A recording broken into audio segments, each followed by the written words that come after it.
Bismillahirrahmanirrahim. Assalamualaikum warahmatullahi wabarakatuh.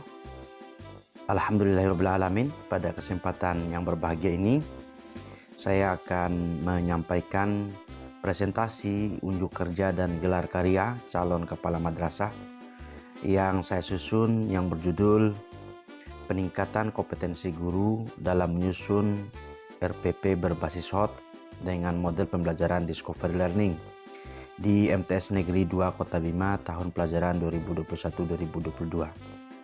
Pendidikan dan pelatihan calon kepala madrasah ini diadakan oleh Balai Diklat Keagamaan dan Pasar melalui pelatihan jarak jauh sejak tanggal 4 Februari sampai dengan 6 Juni 2022. Saya sendiri, Irfan, Sarjana Pendidikan Islam, Madrasah Magang, MTS Negeri 2 Kota Bima, Provinsi Nusa Tenggara Barat. Adapun yang menjadi latar belakang dalam penyusunan unjuk kerja dan gelar karya ini, setidaknya ada 3 hal. Yang pertama, adanya Permendiknas nomor 13 tahun 2007 tentang standar kepala madrasah atau kepala sekolah yang menetapkan bahwa ada 5 dimensi kompetensi yang perlu dimiliki oleh kepala madrasah, yaitu kompetensi kepribadian, manajerial, kewirausahaan, supervisi, dan sosial.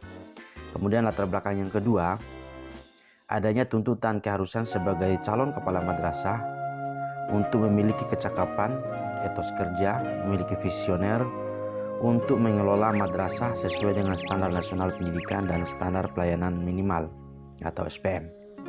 Kemudian latar belakang yang ketiga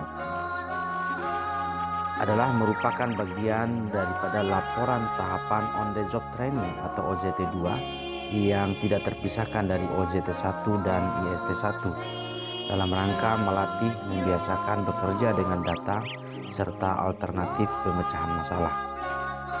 Nah, adapun tujuan dari unjuk kerja dan gelar karya ini, yang pertama, menumbuh kembangkan pengetahuan, sikap dan keterampilan pada dimensi-dimensi kompetensi kepribadian, manajerial, kewirausahaan, supervisi, dan sosial bagi calon kepala madrasah.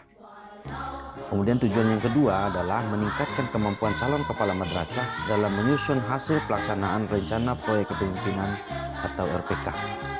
Dan yang ketiga, tujuannya adalah melaksanakan kegiatan peningkatan kompetensi atau PK yang lemah berdasarkan hasil AKPK sebagai calon kepala madrasah. Nah, sementara hasil yang diharapkan pada unjuk kerja dan gelar karya ini, yang pertama tentu adanya peningkatan kompetensi calon kepala madrasah dalam menumbuh kembangkan pengetahuan dan sikap pada keterampilan di 5 kompetensi sebagai calon kepala madrasah. Kemudian yang kedua, adanya peningkatan kemampuan calon kepala madrasah dalam menyusun RPK dan adanya peningkatan kompetensi yang lemah berdasarkan hasil AKPK sebagai calon kepala madrasah. Nah, adapun yang menjadi sekolah asal dan sekolah magang bagi saya sebagai calon kepala madrasah, yaitu di Madrasah Sanawiyah Negeri 2 Kota Bima yang beralamat di Jalan Garuda, Kelurahan Lewirato, Kecamatan Punda, Kota Bima, Provinsi Nusa Tenggara Barat. Sebagai profil madrasah, bahwa madrasah ini berdiri dan dinegerikan sejak tanggal 16 Juni 1959 di bawah naungan Kementerian Agama Kota Bima. Pada saat ini, yang memimpin atau yang menjadi kepala madrasah yaitu Bapak Abdul Ghani SAG yang lahir di Bima tanggal 6 September 1969. Beliau beralamat di Jalan Gatot Subroto, RT 01 RW 01, Kelurahan Sadia, Kecamatan Punda, Kota Bima. Adapun yang menjadi visi MTSN 2 Kota Bima yaitu terwujudnya peserta didik yang unggul dalam IMTAK dan IPTEK. Sedangkan visi madrasah yang pertama, mengamalkan ajaran Islam dalam kehidupan sehari-hari. Yang kedua, melaksanakan pembelajaran yang kreatif, inovatif, dan menyenangkan. Kemudian yang ketiga, mengoptimalkan kegiatan intra dan ekstrakurikuler. Dan yang keempat, mengembangkan pembelajaran yang berbasis teknologi. Dan yang kelima, menumbuhkan semangat belajar yang berkesinambungan, dan yang terakhir, mewujudkan madrasah yang peduli akan lingkungan. Kemudian di MTS N2 Kota Bima menjadi tenaga pendidik dan tenaga kependidikan sesuai keadaan tahun pelajaran 2021-2022 bahwa tenaga pendidik atau guru sebanyak 76 orang guru dan tenaga TU atau tenaga kependidikan berjumlah 23 orang. Sedangkan keadaan siswa tahun pelajaran 2021-2022 berjumlah 829 orang. Kemudian terdiri dari kelas 7 sejumlah 271, kelas 8 berjumlah 282, dan kelas 9 berjumlah 276. Kemudian dari segi sarana prasarana atau fasilitas di MTS Negeri 2 Kota Bima, bahwa MTS N2 Kota Bima memiliki musola yang berlantai 2, kemudian ruang guru dan ruang PU yang memadai, ruang BK dan ruang UKS, kemudian memiliki listrik dan wifi serta telepon, memiliki sejumlah WC siswa, WC guru, dan WC tenaga usaha, serta memiliki perpustakaan yang memadai, ruang OSIS dan ruang pramuka, memiliki kantin dan koperasi madrasah, memiliki air dan sanitasi yang lancar, serta 2 rumah penjaga dan pos satpam. Sedangkan ada yang menjadi terkendala, yaitu pada lapangan olahraga yang masih terbatas. Dalam unjuk kerja ini ada 2 hal pokok yang akan kami paparkan. Yang pertama berkaitan dengan rencana proyek kepemimpinan atau dalam singkatan RPK, dan yang kedua adalah peningkatan kompetensi atau PK. Dan pada sesi akhir akan kami sampaikan berupa gelar karya dari produk yang dihasilkan oleh peserta atau guru yang mengikuti workshop kegiatan ini, serta nanti akan dilengkapi dengan testimoni-testimoni daripada guru yang pernah mengikuti kegiatan ini. Yang pertama yaitu rencana proyek kepemimpinan. Pada kegiatan RPK ini kami melakukan workshop dalam peningkatan kompetensi guru menyusun RPP berbasis HOT dengan model pembelajaran discovery learning di MTS Negeri 2 Kota Bima tahun pelajaran 2021-2022. Kegiatan workshop ini dilaksanakan tanggal 24 sampai dengan 25 Februari tahun 2022 yang diikuti oleh seluruh guru MTS Negeri 2 Kota Bima. Adapun langkah-langkah dalam kegiatan RPK tersebut. Dalam kegiatan proses RPK terdiri dari pertama persiapan, kemudian kedua adalah pelaksanaan, ketiga adalah monitoring dan evaluasi, dan keempat refleksi, dan terakhir adalah tindak lanjut.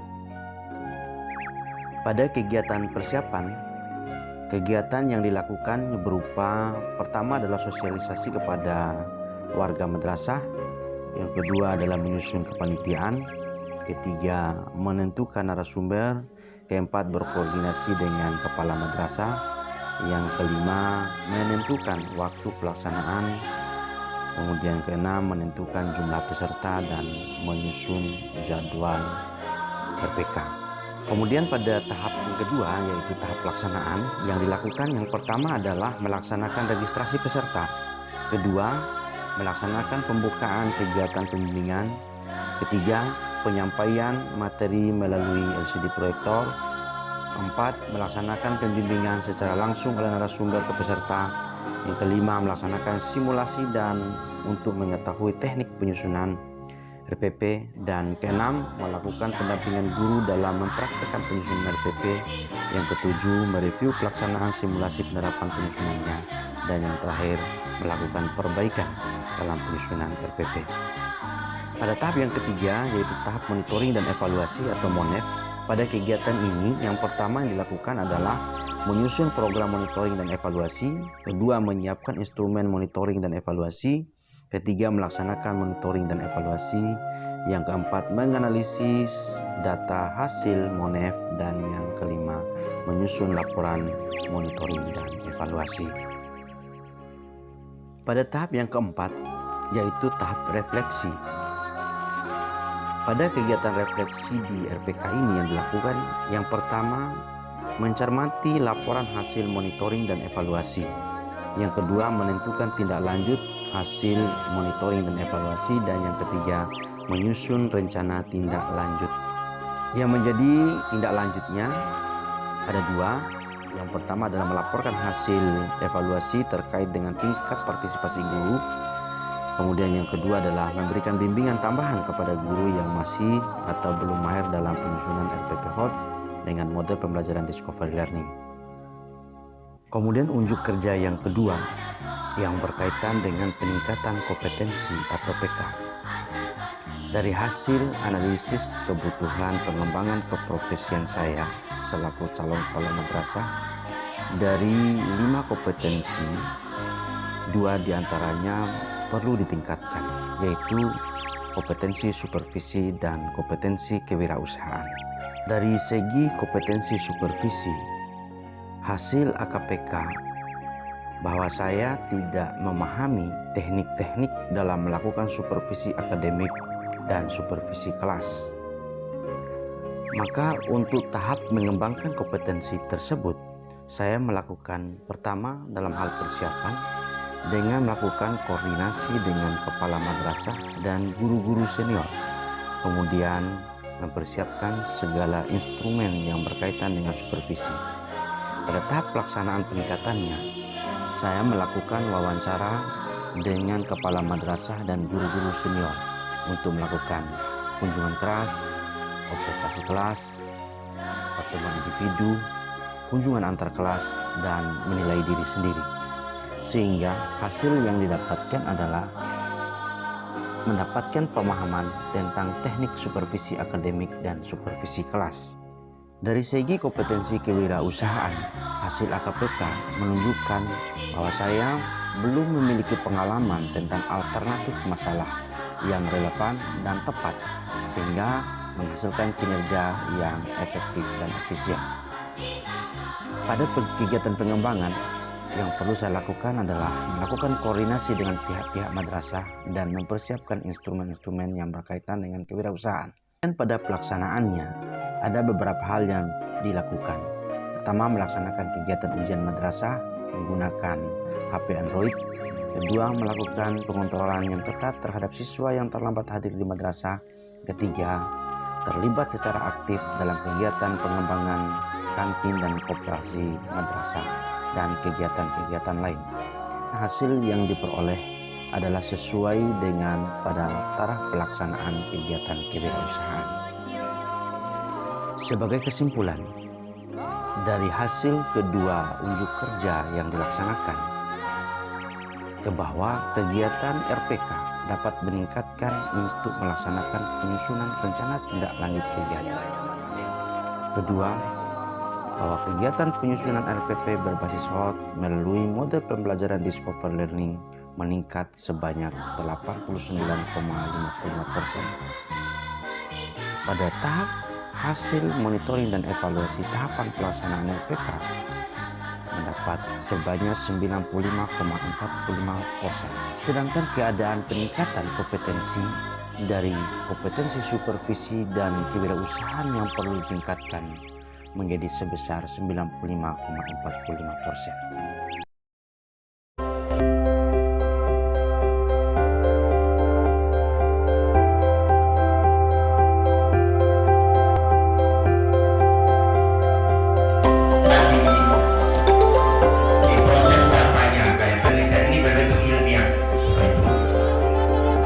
Verifikasi data akan lanjut di videonya. Pada ingin kembali dari awal,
mengucapkan banyak terima kasih kepada Bapak Irfan SPD selaku calon Kepala Madrasah Angkatan 1 yang diselenggarakan oleh Balai Diklat Keagamaan Denpasar yang telah memberikan bimbingan arahan terhadap perkembangan madrasah.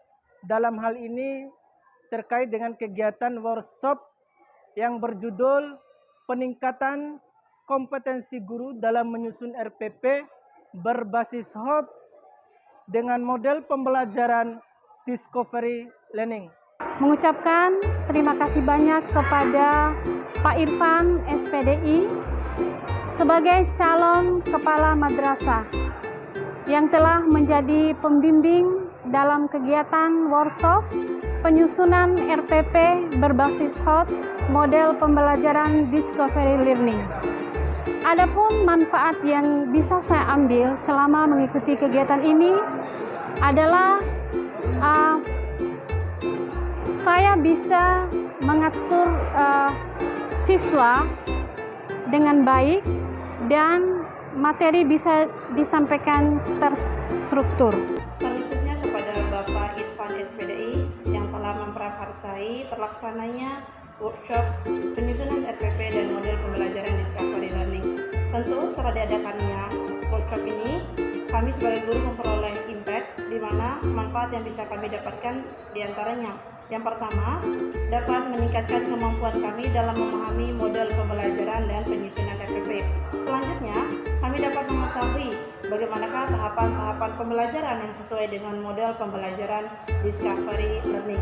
Mengucapkan syukur alhamdulillah dan berterima kasih kepada Bapak Irfan SPDI sebagai peserta PJC calon Kepala Madrasah Angkatan ke-1 yang telah memprakarsai kegiatan workshop penyusunan RPP berbasis HOTS dengan model pembelajaran discovery learning.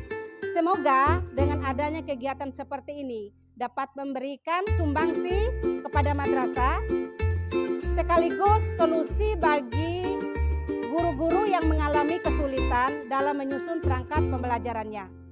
Harapan saya semoga kegiatan-kegiatan seperti ini dapat dilaksanakan setiap tahunnya.